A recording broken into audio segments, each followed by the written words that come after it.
Sud Radio, le 10h midi, mettez-vous d'accord, Valérie Expert. Et on est ensemble avec vous pour les débats, avec aujourd'hui Alex Darmon, journaliste politique.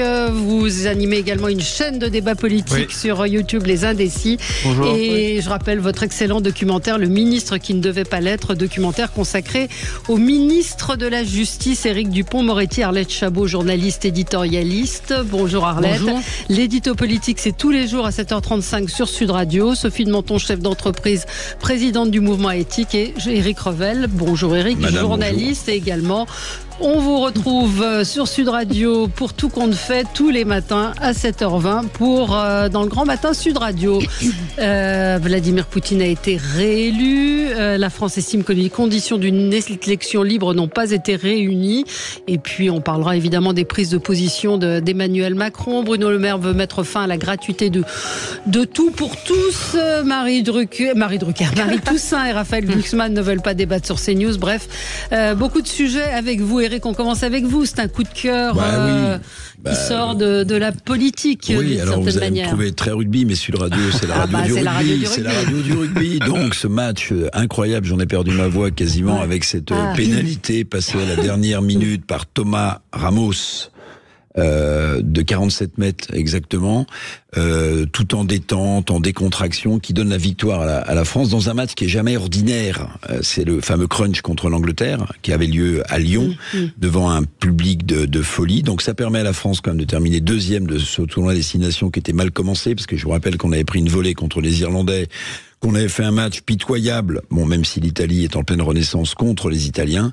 Et là, j'ai trouvé ce match extraordinaire. Il y avait un suspense, il y avait une solidarité, il y avait une ambiance, il y avait des drapeaux bleu, blanc, rouge partout dans la foule à Lyon.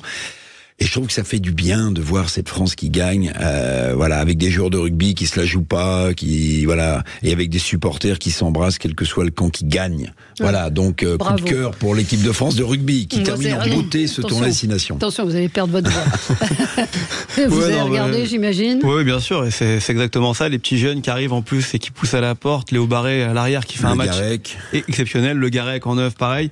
Non, ça fait du bien et ça promet aussi de beaux lendemains, parce qu'on était un peu inquiet au début de ce tournoi de destination. Là, il faut avouer que c'est jamais un match ordinaire quand on joue les Anglais, et les battre 2 fois d'affilée, parce qu'on les a battus l'année dernière à Twickenham. Avec 7 essais, 53. Ça fait vraiment plaisir. Voilà, exactement. Bon, voilà. Cocorico. Je pense que, on n'a pas de... Oui, bien sûr. Vive la France, bien sûr. On soutient. Vive la France, monsieur Revel. D'ailleurs, on est d'accord. Je précise qu'il y a le tournoi de destination féminin qui va commencer vendredi, parce qu'il est toujours en décalage avec le tournoi de destination masculin, et qui sera aussi diffusé à la télé, et que c'est vraiment formidable à regarder. J'aime mieux les hommes, moi. Ah, très bien. Moi, j'ai appris à jouer au rugby avec des filles. Je peux vous dire que, honnêtement, c'est aussi du très beau rugby, et ça se regarde, sincèrement. Sophie. Oui, alors, comme vous avez râlé, Valérie, je vais commencer par un petit coup de cœur. Et puis après, je ferai mon coup de gueule. J'ai droit aux deux. Je trouve ça super. Figurez-vous, je sens les réactions négatives, mais c'est l'occasion de la semaine de l'éducation financière qui commence. Parlez bien devant le micro, La semaine de l'éducation financière, et la Fédération française des banques, Maya Atti, qui préside ça, a décidé d'apprendre aux petits, à l'école, comment gérer leur argent de poche et comment gagner de l'argent et faire des économies. Et comment les placer. Alors oui, je vous vois froncer les sourcils. Voilà, vous êtes choqués. Et non, je pense que l'argent, c'est de l'argent, qu'il faut avoir des attitudes, il faut savoir économiser, il faut savoir que ça peut rapporter de l'argent, qu'on n'est pas forcé d'acheter des bonbons toute la journée avec. Et c'est passionnant ce qu'elle a fait avec des jeux. Et j'ai trouvé que c'était une très bonne idée. C'est juste un coup de cœur pour l'éducation financière dont tout le monde a besoin. Et puis, alors, mon coup de gueule. Vous trouvez que c'est une bonne idée, Eric, ou pas? Oui. Patrick Roger, dans la matinale, avait un très bon invité sur ce thème-là, mais surtout, à mon avis, ce qu'il faudrait apprendre aux jeunes le plus vite possible, c'est à ouvrir des PER, des plans d'épargne retraite, parce que le système par répartition est comme en difficulté. Il n'y a plus d'argent.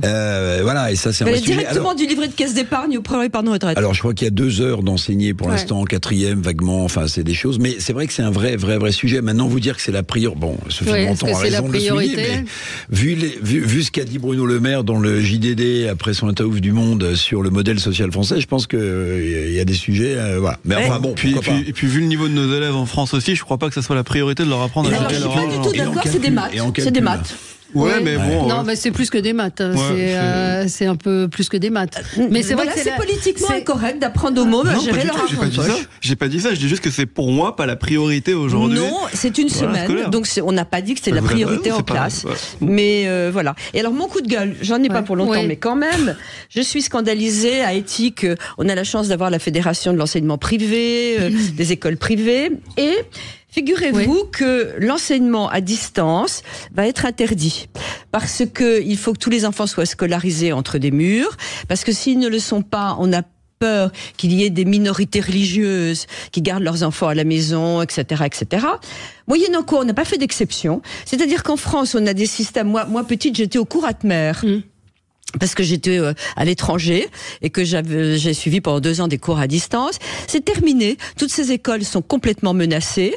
Vous avez un enfant qui a une phobie scolaire. Vous avez un enfant qui est malade. Vous avez un enfant. Il faut des certificats invraisemblables et on vous refuse le droit de le scolariser à domicile. La demande des familles peut être refusée quoi qu'il en soit. Harcèlement scolaire, phobie, etc. Donc l'État juge mieux que les parents la situation émotionnelle des enfants. Donc ça manque de nuances, c'est ce que vous êtes en train de nous dire. Il y a pas de nuance pratiquement. Les établissements privés, je répète qu'ils ont été lancés en 1935. C'est une modalité éducative. Et les effectifs de ces écoles, parce qu'il y a des écoles derrière tout ça, a chuté de 60% en 3 ans. On considère que ce sont des enfants non scolarisés. C'est très grave, Valérie. J'arrête là, mais c'est très grave. Ça veut dire que les parents n'ont plus le droit d'éduquer leurs enfants, et tout ça parce qu'il y a des minorités religieuses qui font un enseignement et qui séparent les enfants de l'école. Donc je trouve ça très grave. Mais pas le CNED, tout ça. Si, le CNED aussi va disparaître. Mais bien sûr, va disparaître. Ah bon. Le CNED qui est à Éthique, mais oui, ah bon. Ah bon? Je me suis mal exprimée. Le CNED est le premier viré. Mais alors pour les enfants malades qui ne peuvent pas suivre leurs cours... alors il faut des certificats médicaux. Il faut... Et l'État se réserve le droit de juger du certificat médical et de savoir ce qu'il en est. Et voilà, mais il n'y aura plus d'enseignement. Le CNED est complètement visé en première ligne. Alors on est allé voir tous les ministres... Le CNED c'est public. Hein. Oui, le CNED c'est public. Mais on est allé voir les ministres qui ont décidé que non, il n'y aurait pas d'amendement et que ce serait comme ça. Bon, merci en tout cas de cette information, effectivement, qui mérite qu'on s'y intéresse. Merci Sophie. On se retrouve dans un instant avec vos coups de cœur et vos coups de gueule. Sud Radio. Sud Radio. Parlons vrai. Parlons vrai. Sud Radio. Parlons vrai. Sud Radio, le 10h midi, mettez-vous d'accord, Valérie Expert. Et on se retrouve pour commenter l'actualité avec Alex Zarmon, journaliste politique. On vous retrouve sur votre chaîne Les Indécis sur YouTube. Et puis vous avez réalisé ce documentaire, Le ministre qui ne devait pas l'être, consacré au ministre Dupond-Moretti. C'est sur le replay de France 5. Arlette Chabot, journaliste, éditorialiste. L'édito politique, c'est tous les lundis à 7h35 sur Sud Radio. Et Sophie de Menton, chef d'entreprise, présidente du mouvement éthique, sans oublier Éric Revel, journaliste, éditorialiste sur Sud Radio. Tout compte fait, tous les matins à 7h20. Comment peut-on l'oublier? Dans le grand matin Sud Radio. On va parler de la réélection de Vladimir Poutine, de Bruno Le Maire, qui publie un 4e ou 5e livre, 4e livre en 4 ans. C'est pas mal. Il écrit très bien. Oui, il a un très beau style. Et qui veut mettre fin à la gratuité de tout pour tous. Il a raison.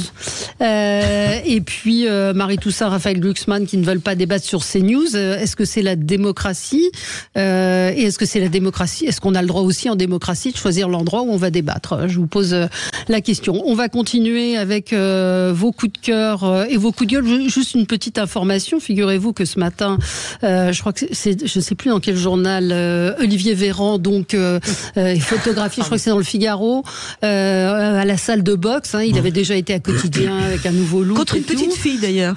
Contre une petite fille? Oui, dans la photo, il a boxé contre une petite fille. Ah, une petite fille ou une jeune fille? Parce qu'une petite fille, pour moi, c'est... Elle avait l'air petite. Bon. Oui. Et en tout cas, il a dit qu'il allait redevenir médecin. Il ne va pas faire de neurologie, mais il va faire de la médecine esthétique à la clinique des Champs-Élysées à Paris. Pour nos auditeurs qui ne connaîtraient pas, c'est une clinique privée. Champs-Élysées, comme son nom l'indique, c'est assez chic. Et effectivement, je vois un tweet de quelqu'un qui dit l'hôpital public, c'est sale ou c'est pas assez payé. Effectivement, on peut se poser la question de ce choix pour un homme de gauche, Arlette. Pour un médecin tout court et ministre de la Santé, il connaît les problèmes effectivement d'effectifs dans les hôpitaux. Donc moi je pensais, quand il a annoncé qu'il retournait à la médecine à temps partiel, puisqu'il est quand même député, je trouvais ça très très bien. Et je me disais que c'était bien d'apporter effectivement son soutien à l'hôpital public. J'imaginais pas effectivement, soit de gauche ou de droite, c'est pareil, on est médecin. Mais alors là franchement... Non mais le choix quand même, en plus l'esthétique est curieux. D'abord, est-ce qu'il a une formation? Non, mais c'est ce que je dis d'abord. Je trouve ça effectivement un peu étrange. Alors généralement, quand on va vers l'esthétique, c'est parce que c'est plutôt mieux rémunéré effectivement que d'autres tâches. Ça le regarde, mais ça enlève un petit peu, ça écorne un peu plus son image. Oui, je trouve aussi. Je suis complètement d'accord. C'est étonnant quand même. Non, mais c'est très bizarre. Et puis surtout que il se montre devant les caméras, donc il va avoir un avenir politique, Olivier Véran. Oh non. Je ne sais pas s'il l'aura. En tout cas, là, il y a une campagne de com. Voilà, il y a une espérance. Et puis quand vous parlez un peu avec ses proches, lui, il serait même, candidat en 2027. Bien sûr. Son lifting donc, par Véran. Non, mais c'est quand même très très bizarre c'est quand même très très bizarre de devoir retourner dans ce genre de médecine. Surtout qu'il avait fait un argument de com à un moment donné, de dire je veux retourner à la médecine, je veux vraiment revenir à la base. Bon, là c'est un peu étrange. On a l'habitude, si vous voulez, les donneurs de leçons ne les appliquent jamais eux-mêmes. L'hôpital public français manque de praticiens, ça a été dit. Et la chirurgie esthétique, oui, ça rapporte beaucoup plus que sans doute la neurologie dans un hôpital public. Mais pardonnez-moi, il faudra quand même lui demander à quoi il joue, Olivier Véran. Parce qu'il a un rôle politique en ce moment. Ah bon? Non. Je crois qu'on lui a confié quelque chose. Ah non, je crois pas. Même pas au parti, même pas au parti. Mais je trouve que l'image, effectivement, quand on a été ministre de la Santé, partir dans une clinique privée, faire de la médecine esthétique, c'est assez étonnant, pour ne pas dire plus, effectivement. C'est désolant, on va dire. Je rappelle quand même qu'il y a la moitié des lits d'AVC qui sont fermés à Paris, en région parisienne. Sur toute la région parisienne, la moitié des lits d'AVC sont fermés. Ça veut dire qu'on manque pas que de neurologues, mais on manque quand même de médecins. Et symboliquement, il a quand même été ministre de la Santé, ce monsieur. Oui. Non, je trouve ça hallucinant. Alex, vous vouliez revenir, vous, sur ce qui s'est passé hier soir à la Courneuve? Oui, j'ai vu les images, comme beaucoup, je suppose, de cette prise d'assaut du commissariat à la Courneuve hier soir, avec des tirs de mortier, de feux d'artifice. Ce matin, on apprend que 9 jeunes sont interpellés, dont 2 mineurs. Et je trouvais les images effroyables. Voilà, en plein dimanche soir, effroyable. Ça fait écho aux propos qu'on a entendus il y a 10 jours dans cette manifestation à Paris le 8 mars. Le kérosène, ça sert à brûler les flics et les patrons. Ce que je vous disais lundi dernier. Je trouve qu'en fait, il y a un vrai problème de morale dans ce pays. Je comprends pas. Je sais que je suis pas le seul, mais je ne le justifie pas. Et j'espère que ça va pas durer et qu'on va enfin comprendre pourquoi et comment ces jeunes ont été arrêtés hier soir. Voilà. Je sais pas si vous avez vu ces images sur les réseaux sociaux. Pas vu, moi. J'ai vu les images du feu d'artifice, comme on dit. Elles sont impressionnantes et les policiers commencent à avoir du souci et à se faire du souci. On comprend pourquoi les images sont vraiment très inquiétantes. Et on a eu des réactions comme celle de Monsieur Poutou qui estime que c'est la police, que c'est justifié. C'est légitime un petit peu, mais c'est pas la première fois quand même. Monsieur Poutou, il est quand même en procès pour apologie du terrorisme. Faut pas l'oublier. Donc lui, tout ce qui peut être contre l'ordre et la loi, ça lui va très bien. D'ailleurs, il fait une faute d'orthographe dans son tweet au passage. Mais bon, ça c'est encore autre chose. Mais oui, il justifie le fait que les jeunes puissent se révolter. Bon. Joli feu d'artifice ce soir devant le commissariat de la Courneuve, soutient une colère légitime après qu'un jeune ait encore été tué par la police, suite logique des révoltes de juillet, etc. Tout ça aggrave. Racisme, discrimination. Quand vous voyez les images, je ne sais pas qui a dit, je crois que c'est la famille d'ailleurs, qui a dit que les policiers l'avaient tué intentionnellement. Oui, c'est l'avocat de la famille. L'avocat de la famille. C'est ça, l'avocat de la famille. Qui a dit qu'il l'avait tué intentionnellement. Et alors que on nous dit, ces jeunes disent qu'ils font ça parce qu'il faut que la justice passe, mais la justice elle est en train de passer en fait. Mais on est quand même un peu mal. Il y a eu Dijon, il y a eu quand même pas mal de choses. Donc on a beaucoup de mal visiblement à contenir la violence. On est quelques mois des Jeux Olympiques. Je voyais une jeune femme coréenne qui est entre la vie et la mort après avoir été agressée à Paris. La Courneuve qui sera quand même le village olympique. Absolument, au passage. Ça sera le village olympique. Ça donne pas une très bonne image à quelques mois des Jeux Olympiques. Non. Mais Valérie, il y a quelque chose qui, pour aller dans ce sens-là, est hallucinant, c'est que toutes les radios et les télés depuis 3 jours jour disent qu'il y a un jeune de 15 ans qui a menacé sa professeure avec un couteau, et on entend qu'il est entendu, etc. Quelle va être la solution? Qu'est-ce qu'on va faire de ce jeune de 15 ans? Je voudrais savoir. Il n'y a jamais de solution. Alors on va l'entendre, on va l'écouter, les mis en examen. Il n'y a jamais de solution. Exemple, il y a le Premier ministre qui va à Sciences Po. On a découvert qu'il y avait une jeune fille qui était arrêtée pour antisémitisme. Qui a été exclue, qu'on n'a pas laissé rentrer, oui, c'est ce que je veux dire. Mais pourquoi est-ce qu'on ne dit pas tous ceux qui ont fait ça sont virés? Sont virés de Sciences Po, terminé. Enfin, il y a quand même un minimum d'autorité. Plus personne n'ose faire preuve d'autorité. Et moins on fait preuve d'autorité, plus on a de révolte. Et ce jeune homme, qui a tué ce père de famille sur un parking avec un coup de couteau. Eric. J'ai même compris que c'était une baïonnette. C'était un grand couteau avec une grande lame. Mais la sécurité globale. Vous voyez, l'un des premiers devoirs que l'État régalien devrait avoir à l'endroit des Français, c'est de leur préserver de la sécurité. Bien sûr. Or, pardonnez-moi, mais bon, vous allez trouver un peu ma réflexion conservatrice, mais je ne sais pas si les statistiques du ministère de l'Intérieur d'ailleurs le montrent, mais il y a une montée de la violence quand même dans ce pays qui est absolument hallucinante.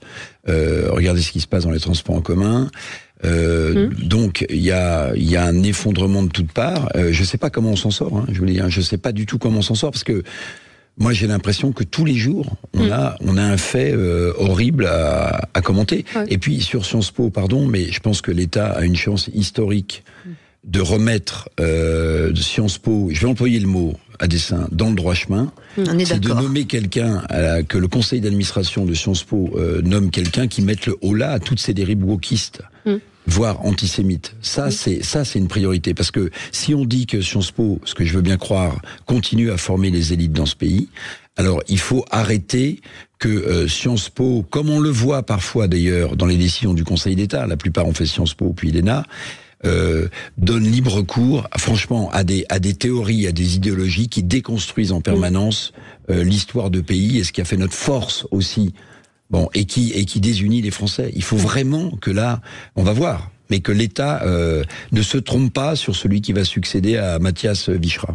C'est une chance que Mathias Vichra ait été obligé de partir pour d'autres raisons, mais c'est effectivement le moment de reprendre un petit peu en main. Alors, le poisson pourri par la tête, ça veut rien dire. Ça veut dire quelque chose. Que la tête était pourrie. Oui, mais alors qu'est-ce qu'on fait? Et qui décide? Alors, laissez terminer Arlette. Non, mais justement, je trouve que, puisqu'on parle d'autorité, pour le coup, je trouve que Gabriel Attal tient la route. Effectivement, le fait d'être allé tout de suite à Sciences Po, participer au conseil d'administration et prononcer cette phrase, justement, le poisson pourri par la tête, ça veut dire que a priori, le gouvernement a envie de remettre de l'ordre, de l'autorité et remettre les pendules à l'heure à Sciences Po. Donc, au fond, le départ forcé du patron de Sciences Po, encore une fois, est peut-être une chance. Alors, qui sera choisi, désigné? Et par qui? On se dit profil Blanquer, nous, on pense que ce serait bien, par exemple. Alors, c'est vrai que c'était plus tendance pendant une période. Alors, vous allez avoir 6 mois de grève à Sciences Po. Il y aura de la casse à Sciences Po. Vous allez avoir 6 mois de grève à Sciences Po. Oui, mais il y aura du mouvement, il y aura de la colère, il y aura de la contestation, mais si Sciences Po veut rester Sciences Po et une référence, il faut en passer par là. Vous savez, ce qui est le plus choquant dans la dérive à Sciences Po, c'est pas qu'il y ait un débat sur le peuple palestinien qui souffre. Pourquoi pas? C'est de prendre d'assaut, sans en prévenir la direction, un amphithéâtre, d'interdire des contradicteurs, fussent-ils juifs ou non juifs, pour parler de ce qui s'est passé le 7 octobre. C'est-à-dire que dans l'école de la République, qui est un lieu sanctuarisé du débat, en fait, on imprègne les futures élites de l'État d'une seule idéologie, voyez. Et quand et on peut en parler. Sylviane Agacinski, qui est académicienne française, qui a fait la une du Figaro, qui a été empêchée, alors que c'est une féministe de gauche, qui a été empêchée dans certaines facs françaises de venir exprimer son point de vue parce que ça ne correspond pas à l'idéologie totalitaire de ces gens. Ça veut dire qu'on a un vrai problème dans ce pays, mais un lourd problème. Juste un mot, ça veut pas dire qu'on interdit les débats. débat. Hein. C'est ce que je viens de dire. Mais c'est désodorisé. J'ai commencé par ça. C'est pour ça que j'insiste là-dessus. Il faut bien répéter qu'il ne faut pas interdire les débats. C'est un lieu de débat par définition. Mais j'ai pas dit. J'ai commencé par ça. J'abonde dans votre sens. On a dévié. Il y a les écoles de journalistes aussi qu'il faudra regarder. On a dévié de la Courneuve, mais c'est vrai que les scènes de la Courneuve sont absolument sidérantes. C'est-à-dire un commissariat pris d'assaut par des jeunes, scènes de guerre. Qu'est-ce qu'on peut faire? Moi, ce qui m'intéresse, on constate comme des veaux. Mais on devait. Et qu'est-ce qu'on peut faire? Je me rappelle que le ministre de l'Intérieur avait dit qu'il interdisait les mortiers. Visiblement, ils ont trouvé. Oui, mais c'est ça qui est insupportable. Et puis tout ça. Bien sûr, vous achetez par Internet. Allez, pause et on revient. On parle de Vladimir Poutine. À tout de suite. Sud Radio, votre attention est notre plus belle récompense. Sud Radio, le 10h midi, mettez-vous d'accord, Valérie Expert. Et on est ensemble jusqu'à midi. Alors on va passer à l'actualité internationale avec vous, Arlette Chabot. On ne m'a pas dit si c'était un coup de cœur. Très bon édito ce matin d'Arlette Chabot sur Sud Radio. Et bien justement, je voulais que vous nous le refassiez quasiment mot pour mot. C'est à propos Non, c'est pas pour ça. Non, j'ai pas fait ça en plus. C'est de la provocation. Non, je ne répondrai pas. On va parler des élections européennes. On va parler des élections européennes. Non, sur Poutine, d'abord, il ne faut pas parler d'élection parce que c'est pas une élection, donc c'est un plébiscite organisé. C'est ni un coup de cœur ni un coup de colère. Moi, ce qui me fascine, au fond, c'est le soin apporté par ces régimes autoritaires à organiser avec vraiment beaucoup de détails une élection qui n'en est pas une. Pour qu'il y ait les apparences. Il y a quelque chose, une seule chose qui ressemble au fond à une élection, c'est qu'il y a des urnes et qu'il y a des bulletins de vote. À part ça, tout est faux. Il n'y a effectivement pas d'adversaire réel, pas de véritable opposition, il n'y a pas de campagne et il y a une triche qui est formidablement organisée. Il y a bien sûr les pressions, la peur. Il y a les gens qui sont contraints d'aller voter à tel moment, dans tel lieu, par leur entreprise.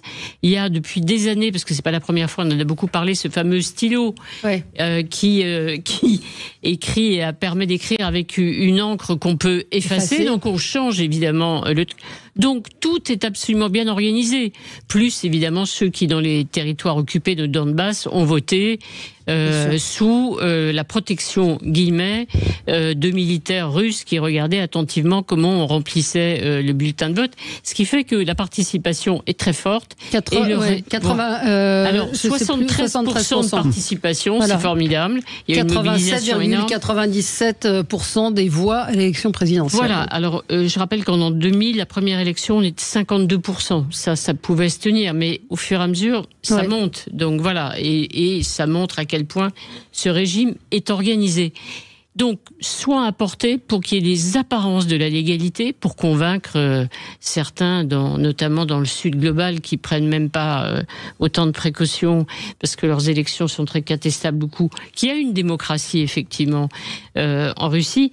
Et puis, moi, ce qui me sidère encore plus, c'est le cynisme total de Vladimir Poutine. Mais au-delà de ce qu'on peut imaginer. Quand il cite Navalny. Et voilà, exactement. Donc, quand même, interroger avec une espèce de tranquillité par un journaliste américain sur, effectivement, les conditions d'organisation de l'élection et sur Navalny, oser dire, effectivement, que c'est un événement, effectivement, triste, mais que il y a eu d'autres cas de détenus qui sont morts en prison. Ça, c'est franchement ce qu'on peut faire de mieux dans le genre de cynisme. Donc, moi, je suis à chaque fois étonnée, totalement étonnée. Alors, on peut dire que l'élection ne se déroule pas dans des conditions normales. Ça, c'est vrai. Mais le cynisme à ce degré, je pense qu'on ne l'a jamais vu. Et tout ça d'un ton calme. C'est autrefois les dictateurs, ils hurlaient, ils éructaient. Ils éructaient. Et les Russes aiment Poutine. C'est ça qui est terrible. Ils n'ont pas d'autre choix que d'aimer, sans doute. Je suis pas sûre de ça. Il y avait 3 heures de queue hier à l'ambassade de Russie à Paris pour manifester. Pour voter. Pour voter, mais en manifestant quand même. Avec le midi Poutine, bien évidemment. Je ne sais pas si vous avez entendu parler de ça. Oui, mais c'était, vous savez que la veuve de M. Navalny avait demandé comme geste de protestation qu'un maximum de gens aillent voter vers midi, justement. Bon, mais ce que je voudrais dire, c'est que, pour abonder dans ce que dit Arlette Chabot, c'est que le régime poutinien va jusqu'à donner le score des 3 autres. 3,76, à la décimale près. 2,97. C'est-à-dire qu'il y en a un qui a 4,17, un 3,67. Oui, c'est mais je vais vous choquer. Alors, évidemment, l'Élysée a réagi en disant que toutes les conditions n'étaient pas réunies ou quelque chose comme ça pour la transparence de ces élections. Oui, c'est vrai. Mais vous savez, on a soutenu aussi, nous, nombre de régimes en Afrique où les élections n'étaient absolument pas transparentes et où on avalisait depuis Paris la réélection d'un potentat africain dont on voit le résultat aujourd'hui quand même, parce qu'on s'est fait lourder à coups de pompe, à coups de botte. Et maintenant, c'est les géants de Wagner et les Chinois qui ont pris la relève en Afrique. Ça s'appelle l'Africa Corps maintenant. Voilà, l'Africa Corps. Donc, nous, on a envoyé une fois de plus, j'aime la France, j'aime mon pays, mais souvent on donne des leçons qu'on ne s'applique pas. Évidemment que cette élection n'est pas transparente en Russie. Évidemment. Mais nous, on a soutenu plein d'élections qui l'étaient pas davantage. Non, mais c'est pas fromage ou dessert. Non, mais d'accord. Oui, mais justement. Excusez-moi, non, mais d'accord. Mais là, on a rendez-vous avec l'histoire. Parce que quand vous entendez le discours hier de Vladimir Poutine, quand il a été élu, honnêtement, le discours de Vladimir Poutine, il fait quand même très très peur. Avec beaucoup de calme, on est peut-être à la veille d'une 3e guerre mondiale. Oui, et la France, on entend des soldats sur le front qui parlent anglais. C'est quand même ce qu'il dit, qui parlent anglais et français. Si vous attisez pas la haine et la folie dans ce genre de discours avec un calme olympien quand vous venez d'être élu, en tout cas, c'est ce que vous dites, à plus de 75%, 78%. Franchement, honnêtement, vous avez complètement raison sur le fait que la France ait soutenu des régimes totalitaires avant, des dictatures avant et des élections. Mais là, on est quand même à un tournant. Il va falloir faire gaffe, à mon avis. Il va vraiment falloir faire gaffe. Et quand Emmanuel Macron est critiqué sur le fait qu'ils disent, il faut envoyer peut-être les Français sur le front. En gros, je caricature, c'est pas ce qu'il dit exactement. Mais peut-être que des hommes vont aller sur le front demain en Ukraine et tout. Et qu'on dit, mais il est complètement fou, c'est n'importe quoi. Enfin, il faut quand même qu'on relativise un petit peu tout ça parce que je pense qu'on se rend pas compte véritablement que c'est la guerre. C'est la guerre en Europe. Mais est-ce que vous avez remarqué quand même que les réactions d'Emmanuel Macron, quoi qu'on puisse en penser, ont suscité des réactions de Poutine très violentes vis-à-vis de la France. Et moi, ça m'a vraiment fait peur. Enfin, il est en train d'expliquer à son peuple qu'on est un ennemi, ce qui n'est jamais arrivé. Enfin, la France. Mais pourquoi ? Parce que la France est le seul pays aujourd'hui à part les États-Unis à pouvoir répondre avec une armée à la Russie. Vraie question, parce qu'on a fait ça, d'accord. Si malheureusement Trump est élu en disant qu'il ne filera plus un rond à l'Ukraine, moi je veux bien qu'on soit la France avec nos petits points face à un pays qui a à ce moment-là perdu la guerre. Je ne sais pas quelle est la bonne solution, je dois dire. Je pense qu'on n'en est plus là où on était la semaine dernière. Non. C'est-à-dire que les choses ont déjà... Je suis d'accord. Il y a une chose qui sera très intéressante, c'est la manière dont seront traités les Français qui sont actuellement en Russie. Il y a la question des journalistes, la présence des journalistes. On voit ce qui est arrivé à certains journalistes américains et la manière dont certains d'envoyés spéciaux racontent comment ils ont été pris à partie parce que français par un certain nombre de Russes. Donc ça donnera une idée de la détérioration. J'entendais Anne Niva qui disait qu'elle avait eu qui est en ce moment en Russie. Elle disait que son visa était plus court que celui des autres journalistes. Elle a droit à 7 jours. Voilà, c'était même avant les dernières déclarations d'Emmanuel Macron. Mais il y a des Russes qui prennent à partie désormais les Français.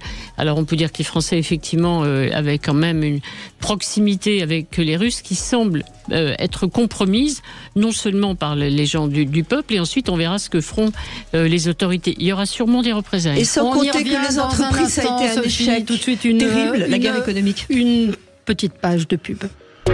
Sud Radio, le 10h midi, mettez-vous d'accord, Valérie Expert. Sud Radio, le 10h midi, mettez-vous d'accord, Valérie Expert. Allez, on continue de débattre et de commenter l'actualité. On peut continuer de parler de Vladimir Poutine et surtout des prises de position, effectivement, d'Emmanuel Macron. Là, il y a quand même une certaine unanimité sur la réélection de Vladimir Poutine. Sauf la Chine.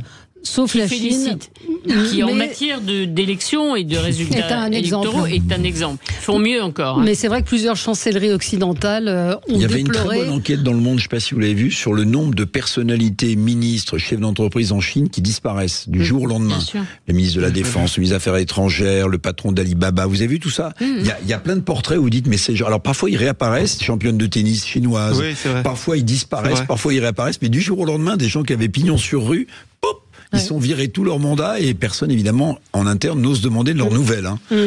La suite, comment ça s'est passé le week-end d'Emmanuel Macron en Allemagne, Arlette Chabot? Est-ce qu'il a réussi à recoller les morceaux? C'est-à-dire, ce qui me paraissait un tout petit peu étonnant, c'est qu'il y a eu une réunion de réconciliation, effectivement, à Berlin. Avec le nouveau Premier ministre polonais qui a rabiboché en gros le chancelier allemand Emmanuel Macron. Ce qui est plus étonnant, c'est effectivement dans la foulée Emmanuel Macron qui revient dans l'avion sur son idée, dans l'avion du retour, avec l'interview publiée hier dans le quotidien Aujourd'hui en France. Alors évidemment, il faut bien lire ce que dit le président de la République. D'ailleurs, il parle plus effectivement de troupes au sol. Hein. Il a biffé cette formule. Il est sur des opérations menées au sol, comme ça fâche moins les Américains, parce que troupes au sol, ça va pas du tout. Opération au sol qui serait décidée en réponse à une escalade de la Russie. Donc tout ça est quand même avec beaucoup de précautions. Néanmoins, tous les scénarios sont sur la table. C'est-à-dire, c'est effectivement s'il y a une attaque russe sur Odessa, est-ce qu'il y a un envoi, non pas de troupes en tant que telles qui vont combattre les Russes, mais une présence au sol française avec d'autres, parce qu'il y a d'autres pays qui sont prêts à suivre. Un peu, d'autres suivent pour quel type d'opération. Et puis ensuite, il y a une vraie question, c'est si effectivement des soldats sont tués sur place, que se passe-t-il ? Ça, il y a un gros point d'interrogation. Non mais je suis désolé, j'insiste sur ce discours hier de victoire entre guillemets de Vladimir Poutine, qui dit que son ambition est d'aller jusqu'aux frontières de la Pologne. Enfin, il le dit hier soir très calmement après sa victoire. Donc moi, je vous avoue que quand j'ai entendu les premiers propos du président de la République la semaine dernière, j'étais comme tout le monde, j'ai eu peur. Je me suis dit, pourquoi ils vont envoyer au sol, pourquoi machin et tout. Aujourd'hui, quand vous prenez juste un tout petit peu de recul, un tout petit peu, vous vous dites que peut-être que c'est réfléchi, qu'il veut faire peur à la Russie, à Vladimir Poutine. Je ne sais pas si ça marche, j'en sais absolument rien, mais que demain, si Donald Trump est élu aux États-Unis, il voudra se retirer lui de ce conflit comme il a voulu se retirer de tous les conflits dans lesquels les Américains étaient engagés, et donc il faudra quand même une voix qui porte et qui puisse faire peur aux Russes. Et la vérité, est-ce qu'on peut faire peur? Mais la vérité, c'est qu'aujourd'hui, la France est la seule puissance, à part les États-Unis, à pouvoir. Et je veux pas que ça se passe, attention, mais à pouvoir faire peur et potentiellement détruire des villes comme Saint-Pétersbourg, comme Moscou. Par le nucléaire. Vous avez quand même. Mais là, c'est la Troisième Guerre mondiale. Là. Il a parlé de Troisième Guerre mondiale hier soir. Dans son discours, il parle de Troisième Guerre mondiale hier soir, Vladimir Poutine. Donc, et je suis désolé, mais on rentre dans un climat, malheureusement, dans une atmosphère de guerre. Étant donné que c'est la seule solution, est-ce qu'il fallait vraiment, car j'ai la sensation peut-être erronée, parce qu'on ne sait plus très bien quoi penser, que c'est quand même un peu Emmanuel Macron qui a commencé l'escalade en y allant franco. Non mais en disant il peut y avoir des troupes au sol, ça a stupéfait le monde entier quand même. S'ils attaquent la Pologne. Mais il aurait pu attendre un peu. Les spécialistes militaires, dont je ne fais pas partie, sont assez unanimes sur le fait que l'Ukraine maintenant est sur le point de rompre. C'est-à-dire que vous avez des armes qui sont pas suffisantes pour l'Ukraine, moins d'hommes, donc en fait, ça peut aller très très vite. Bon, donc l'idée du président de la République, c'est de manier le concept de l'ambiguïté stratégique. Très bien. L'ambiguïté stratégique, c'est essayer d'impressionner son adversaire en disant rien n'est exclu. Bon, je comprends la formule. Mais le problème, mon cher Alex, c'est que vous dites, on est un des seuls pays, à avoir une armée de métier, c'est vrai historiquement, et je ne vais pas remettre en doute les capacités professionnelles de l'armée de terre, de l'armée de l'air ou de la marine française, c'est pas le sujet. Mais quand vous dites, on n'envoie pas assez d'armes à l'Ukraine, ce qui est vrai. Bon, si on met des troupes au sol ou des unités spéciales, avec quelles armes vont-ils se battre, puisqu'on n'en a déjà pas assez pour les Ukrainiens? Maintenant, la question du feu nucléaire, c'est extrêmement grave. La doctrine nucléaire russe, elle est très établie. Elle a toujours été défendue par Poutine. Je ne défends absolument pas Poutine, mais la doctrine nucléaire russe, c'est la suivante. Tant que le pays n'est pas menacé directement, on n'appuie pas sur le feu nucléaire. Le risque, quand même, avec une contre-attaque qui serait menée par les Ukrainiens et des troupes étrangères, c'est que Poutine considère que son pays, en tant que tel, est menacé. Et la grande particularité de la France, justement, c'est qu'on est le seul pays en Europe à disposer de l'arme nucléaire. Donc ça veut dire que derrière ces bras de fer d'ambiguïté stratégique de part et d'autre de Paris et de Moscou, il y a quand même potentiellement le danger d'imaginer qu'un jour, on déclenche un feu nucléaire, même si ce sont des armes nucléaires tactiques. Mais vous vous rendez compte ce que ça veut dire? Ça change pas grand-chose. Je suis d'accord avec vous. Donc on est quand même dans un engrenage. Maintenant, on peut pas non plus exclure que Emmanuel Macron fasse ce type de déclaration pour 2 raisons. La première, c'est qu'il a un hubris tellement développé qu'il veut se positionner en tant que chef de l'Europe et le Churchill à la française qui aura résisté, etc. Vous avez raison. Et puis le deuxième, c'est qu'il en fait un argument quand même, pardonnez-moi, pour les élections européennes.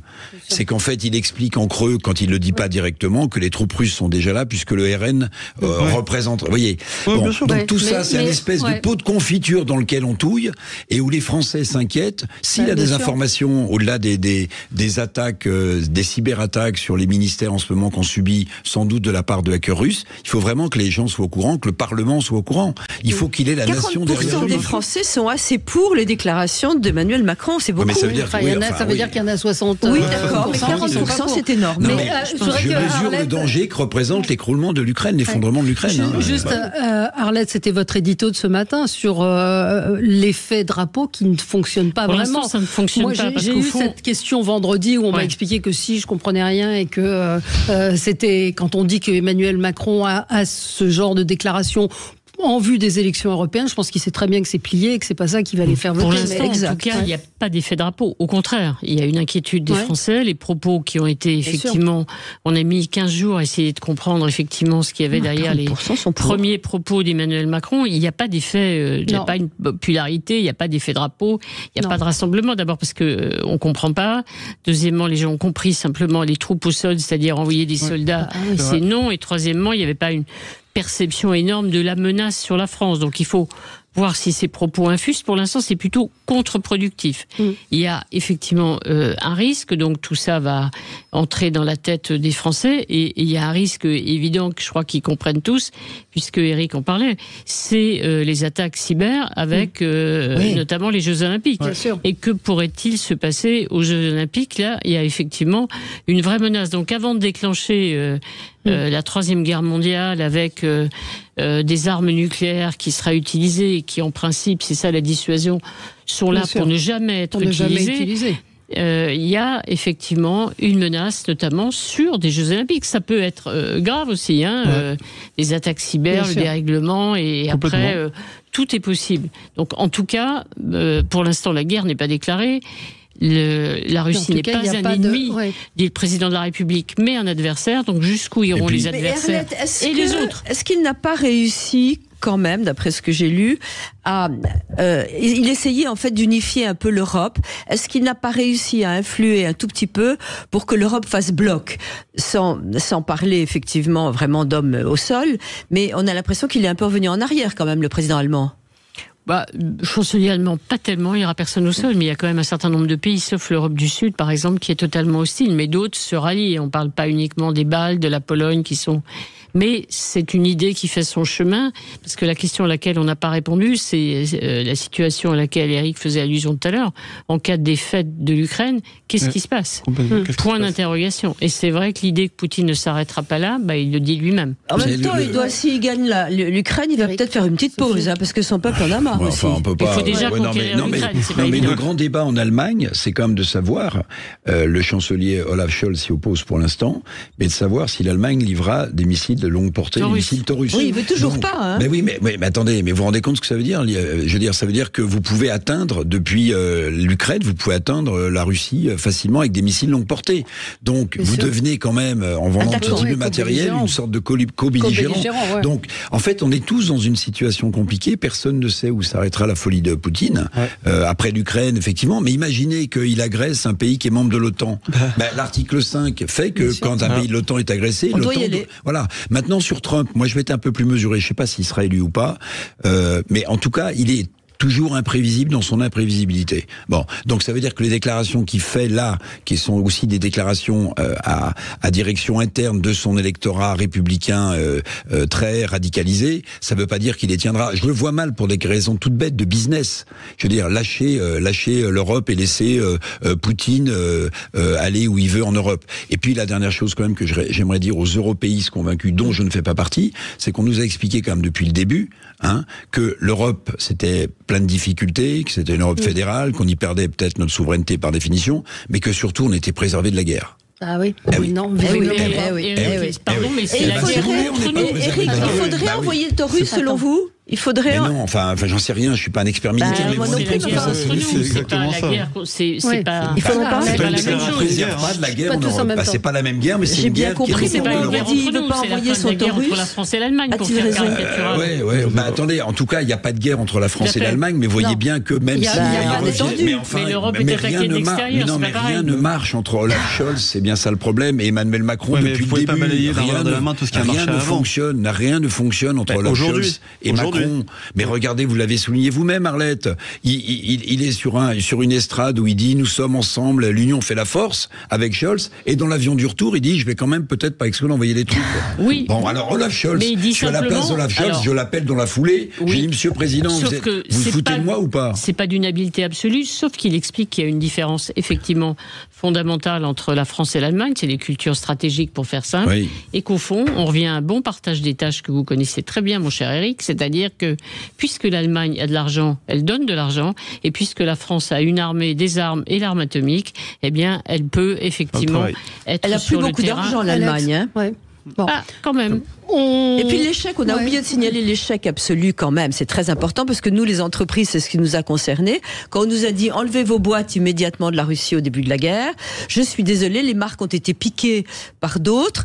Ça n'a eu aucun effet. Économiquement, la Russie va bien. Ben oui, elle a un taux de croissance qui est nettement supérieur au nôtre. Mais parce que c'est une économie de guerre, parce que les usines d'armement tournent à plein régime. Mais c'est pas vrai que pour les entreprises françaises. Vous avez les Starbucks, les McDo, qui ont été tous piqués par les Chinois et tout.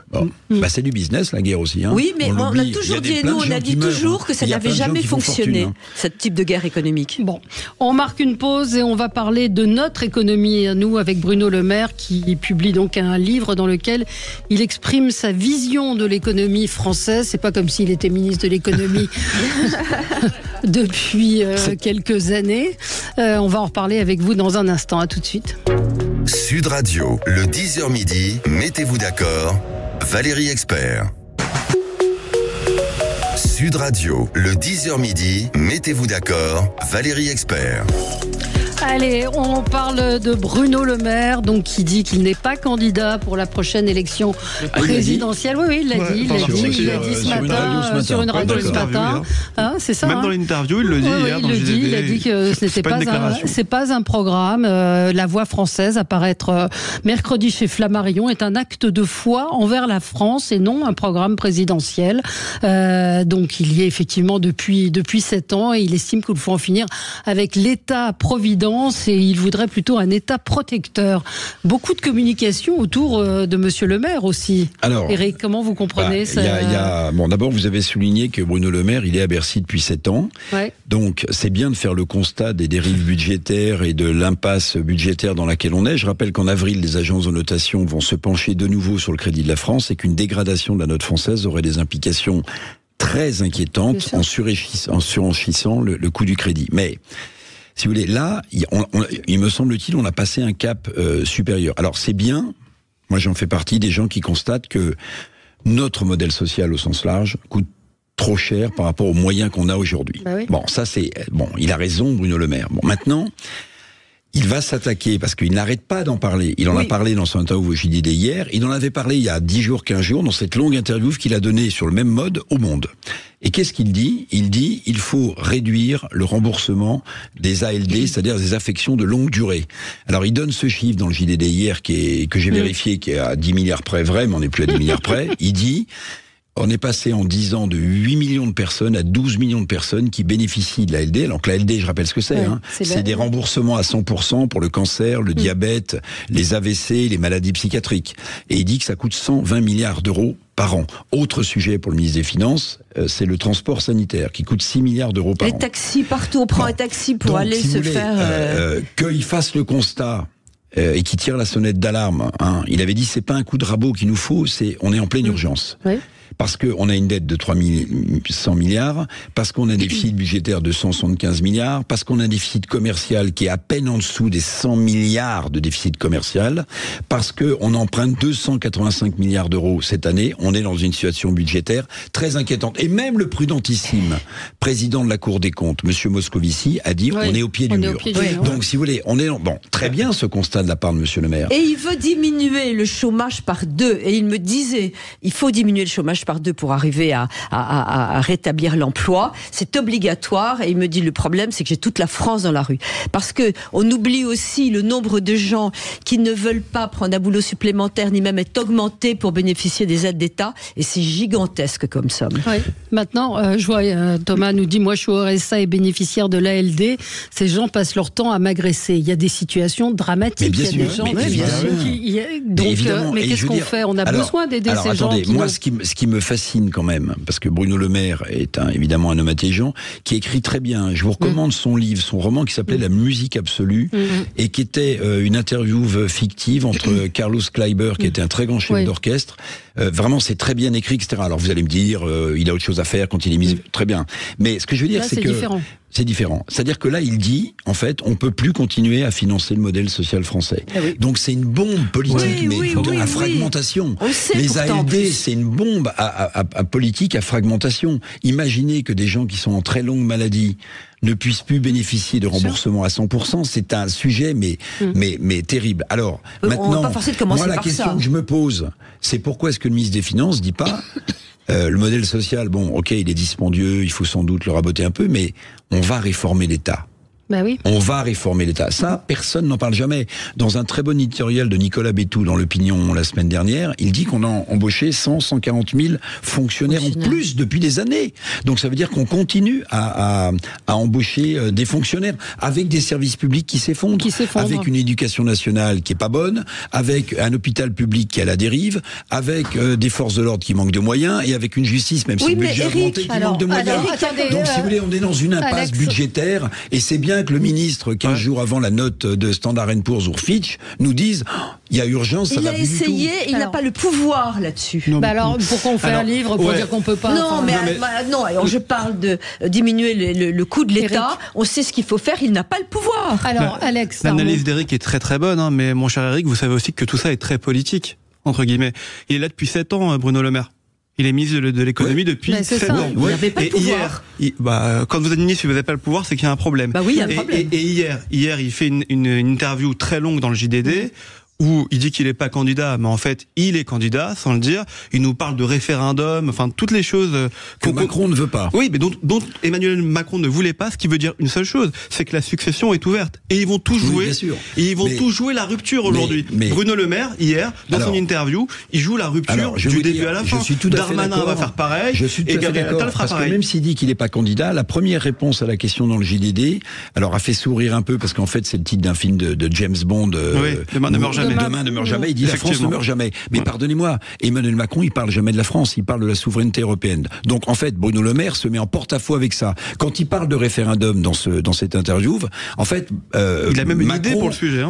Emmanuel Macron n'est pas capable de mettre en place un référendum en ayant peur évidemment qu'on vote contre lui. Donc en fait, il se place en creux comme l'anti-Macron. Et puis il dit une chose, parce qu'il l'a dit à plusieurs reprises, c'est que le quoi qu'il en coûte, à plusieurs reprises, il a dit qu'il fallait l'arrêter. Le champ du quoi qu'il en coûte, c'est quand même Emmanuel Macron.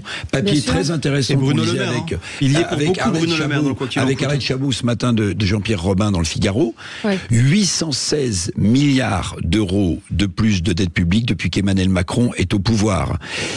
Si vous rajoutez, lorsqu'il était ministre des Finances, la dépense publique, d'après ce papier, a augmenté entre Emmanuel Macron, ministre des Finances, et Emmanuel Macron, président de la République, de 58%. Et vous oubliez l'économie de guerre qu'on nous Non, mais ce que je veux dire, c'est que la crise du Covid, c'est 140, 150 milliards. Le reste, c'est des dépenses absolument hallucinantes. Donc un ministre des Finances, ça la ferme ou ça démissionne. Ça la ferme ou ça démissionne. Disons que Bruno Le Maire l'a fermé pendant X années. Alors, juste une parenthèse un peu humoristique. Hier soir, devant ma télévision, je vois une publicité pour Amélie, donc l'assurance maladie, avec un lapin et un patient qui attendent. Donc on a dépensé de l'argent pour dire aux Français, regardez les bonnes pratiques. C'est-à-dire qu'Amélie fait une campagne de publicité, la sécurité sociale, qui est dans le gouffre, fait une campagne de publicité pour dire aux abrutis qui posent des lapins aux médecins, ne faites pas cela. Enfin, je pense que ça Enfin voilà, je suis pas sûre que. Vous voulez qu'on chante ce matin un lapin? Voilà, ils auraient pu. Non mais je me suis dit, on a dépensé du pognon, pour faire cette campagne de pub avec un lapin qui ne sert à rien, qui est ludique en plus. À rien. C'est-à-dire, allez sur le site Amélie pour les bonnes pratiques. Arlette, sur Bruno Le Maire. Je me suis dit évidemment que Bruno Le Maire préparait sa candidature à l'élection présidentielle, qu'il sait qu'il est en concurrence avec Édouard Philippe, qui lui-même met en garde à nouveau, mais surtout Édouard Philippe, c'est le même créneau qu'Édouard Philippe sur les finances. Oui, mais il y en a qui étaient à 6 et autres qui étaient à libéral. L'autre, stop, dit Édouard Philippe. D'ailleurs, depuis la déclaration de politique générale, quand il est arrivé effectivement à Matignon, où il disait à propos du déficit, on danse sur un volcan. On se souvient de l'expression. Pas très originale, mais au moins on l'a retenue. Donc là, on se dit, il est en concurrence avec Édouard Philippe, donc il commence à semer ses cailloux. Et alors, en même temps, effectivement, quand on lit, il faut remplacer l'État-providence par l'État-protecteur, avec toutes les réductions, enfin de la réforme, grande réforme pour faire simple, de l'État-providence, et bien avec un tel programme, c'est pas gagné, l'élection présidentielle. Non, c'est pas gagné. Franchement, vous partez avec un gros handicap. Non, mais je suis d'accord. Même avec la rupture avec Macron sur le thème, c'est pas moi, c'est lui. Oui, sauf si vous avez raison, c'est le monsieur des mauvaises nouvelles, Bruno Le Maire. Donc, a priori, c'est pas un tremplin électoral qui vous fait bondir très haut. Sauf s'il apparaît comme le père Courage. Exactement. Qui dénonce. Alors après, le père Courage, il faut qu'il passe du constat aux actions. Et si vous voulez, je souhaite comme bien du courage à celui ou à celle qui va être élu en 2027, parce qu'il va hériter ou elle va hériter d'une situation budgétaire absolument apocalyptique. Je rappelle qu'en 2027, chiffre donné officiellement, tous les experts l'ont calculé, le service de la dette, c'est-à-dire les AGO que vous payez quand vous êtes à découvert, ce qui est le cas de la France depuis 1974, ça va être 87 milliards d'euros. C'est-à-dire que tous les ans, vous commencez pas à rembourser le capital, juste pour payer ce que vous devez, c'est 87 milliards d'euros. Et je rappelle que 87 milliards d'euros, c'est un budget supérieur au budget de l'éducation nationale. Ce sera le premier poste de dépense. Donc le remboursement de la dette. Mais premier poste budgétaire de dépense devant tous les autres ministères. Alex ? Non, mais tout a été dit, simplement aussi pour dire qu'il y a deux politiques, deux personnalités politiques et deux méthodes politiques qui sont différentes. On parle d'Édouard Philippe qui va être en concurrence avec Bruno Le Maire. Il est quand même à l'extérieur depuis 2020, Édouard Philippe. Et là, on l'entend pas beaucoup sur la dette, Édouard Philippe, parce qu'il a quand même sa part de responsabilité. Il a fait une interview, il en parle quand même. Mais d'une certaine manière, il a quand même une part de responsabilité. Je voudrais donner un détail. Moi, je pensais à Économie de guerre qu'on nous a annoncé. Je pensais à Attali qui a fait un truc formidable en disant il y a une seule chose pour s'en sortir, c'est travailler plus. Et qu'est-ce que je vois? Parce que tous les matins, j'ai une nouvelle. Là, je vois Gabriel Attal envisage la semaine de travail de 4 jours différenciés pour les parents divorcés. Non, mais comment? Non, mais attendez, c'est pas un détail des trucs pareils. Vous le ferez la prochaine fois, Sophie. On aura l'occasion d'en reparler. Sacré Gabriel. À demain. Très bonne journée sur Sud Radio. Sud Radio. Sud Radio. Parlons vrai. Parlons vrai. Sud Radio. Parlons vrai.